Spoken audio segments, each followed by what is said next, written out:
నేను తెలుగువాడ్ని, నాది తెలుగుదేశం పార్టీ అంటూ సరిగ్గా 43 సంవత్సరాల క్రితం 1982 మార్చి 29వ తేదీన మధ్యాహ్నం 2:30 తెలుగుదేశం పార్టీని స్థాపిస్తున్నట్లు ప్రకటించారు ఎన్టీఆర్. ఆ క్షణం నుంచి రాష్ట్రం, దేశం దాటి ప్రపంచమే తెలుగువాడి గురించి మాట్లాడుకోసాగింది. నేను తెలుగువాడిని అన్న ఎన్టీఆర్ గర్జన ఆత్మగౌరవ నినాదమైంది.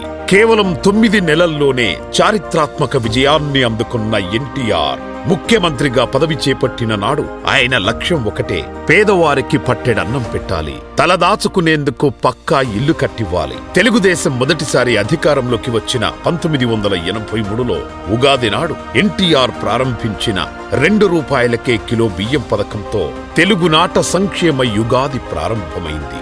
నిరుపేదలకు 2,20,000 శాశ్వత గృహ నిర్మాణ పథకాన్ని చేపట్టి దేశంలోనే మొదటిసారిగా పేదలకు పక్కా ఇళ్లనిచ్చారు ఎన్టీఆర్.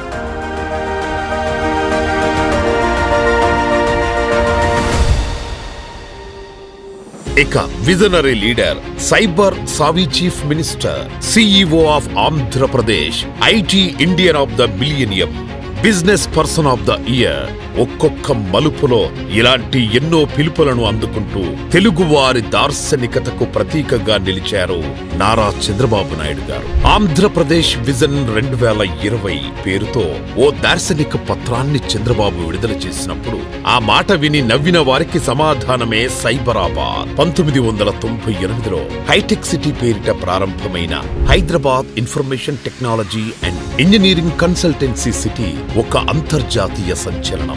ఐటీ అన్న పదాన్ని మారుమూల తెలుగు యువతకు పరిచయం చేసింది హైటెక్ సిటీ. రైతు బిడ్డలను ఐటీ ఉద్యోగులుగా మార్చి లక్షల్లో జీతాలు వచ్చేలా చేసింది ఈ హైటెక్ సిటీ. హైదరాబాద్కి వెళితే చాలు ఏదో ఒక ఉద్యోగం దొరుకుతుంది అన్న భరోసాను చదువుకున్న యువతకు కలిగించింది హైటెక్ సిటీ. మధ్యతరగతి వారిని ఎందరినో విదేశీ విమానాలెక్కించింది హైటెక్ సిటీ.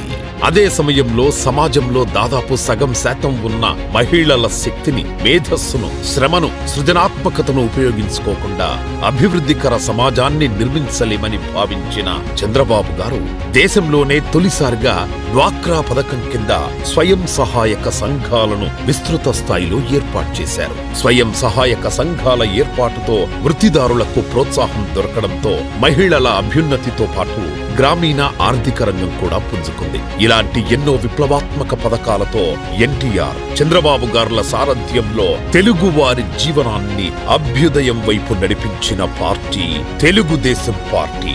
జాతీయ రాజకీయాలలో సైతం నిర్ణయాత్మక శక్తిగా ఎదిగిన ప్రధానులు, రాష్ట్రపతుల నియామకాలలో కీలక పాత్ర పోషించింది తెలుగుదేశం పార్టీ. పార్టీ సాధించిన ప్రతి విజయం వెనక కార్యకర్తల కష్టం ఉంది, వారి కుటుంబాల త్యాగఫలం ఉంది.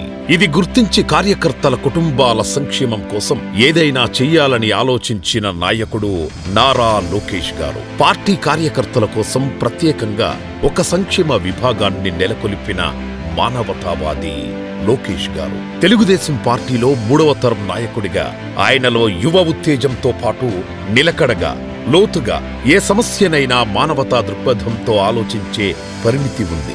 ముఖ్యంగా లోకేష్ గారు చేపట్టిన యువగళం పాదయాత్ర ద్వారా ఆయన అడుగడుగున కార్యకర్తలతో, ప్రజలతో మమేకమై వారికి బాగా దగ్గరయ్యారు. రాష్ట్రంలోని 11 ఉమ్మడి జిల్లాల్లో 97 అసెంబ్లీ నియోజకవర్గాల్లో 226 రోజుల పాటు 3132 కిలోమీటర్ల మేర యువగళం పాదయాత్ర సాగింది.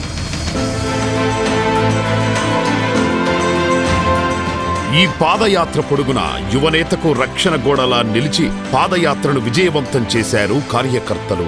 పార్టీ అధికారంలోకి వచ్చాక 1,000,000 సభ్యత్వాలను నమోదు చేయడమే కాదు, 1,000,000 మంది కార్యకర్తలకు శతకోటి దారుల్లో అండగా నిలుస్తున్నారు లోకేష్ గారు.